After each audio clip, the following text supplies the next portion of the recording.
नमस्कार मित्रांनो. तर आपण नाईटला लाईट चालू होती तेव्हा आपण एवढं भरलं मित्रांनो. रात्री पण सारखं ये जा करत असते लाईट, म्हणून पाणी भरणं काय आपलं झालं नाही मित्रांनो. तर आता दिवसा लाईट आहे मित्रांनो, पाहू शकता तुम्ही.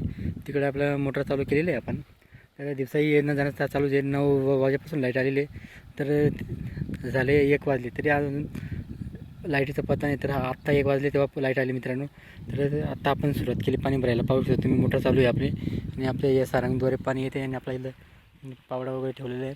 आणि आता एक सारा भरला आपण आणि हा दुसरा सारा लाल पाणी सुरुवात केली मित्रांनो. आणि तिकडे बाकी आणखी भरपूर पाणी भरायचं आपलं बाकी मित्रांनो. परंतु लाईट सारखं राहत नाही, म्हणून आपलं पाणी भरायचं ते आहे ते लवकर होत नाही.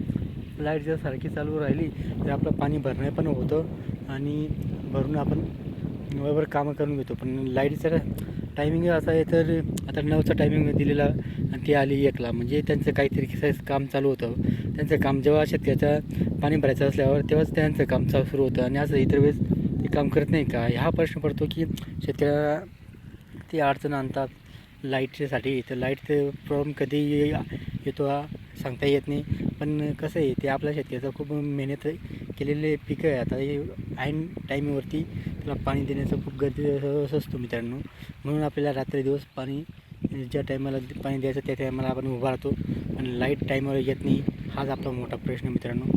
कारण की प्रत्येक शेतकऱ्याला हीच प्रॉब्लेम आहे की लाईट हा कायमस्वरूपी दिवसा करायला पाहिजे. कारण की शेतकऱ्यालाही खूप कामं असतात आणि खूप दमतो शेतकरी रात्र दिवस काम करून. त्या रात्री आराम करायला भेटायला पाहिजे. ह्या हेतूने सरकारने दिवसा लाईट कायमस्वरूपी करायला पाहिजे आणि आमच्या शेतकरी राजाला कायमस्वरूपी त्याला रात्रीचा आराम व्यवस्थित करायला भेटेल ही आपली अपेक्षा आहे. आणि व्हिडिओ आवडला तर लाईक शेअर नक्की करा आणि आमच्या चॅनलला सबस्क्राईब करा. जर नवीन असाल तर एकदा अवश्य आमच्या चॅनल भेटते मित्रांनो. जय जवान जय किसान.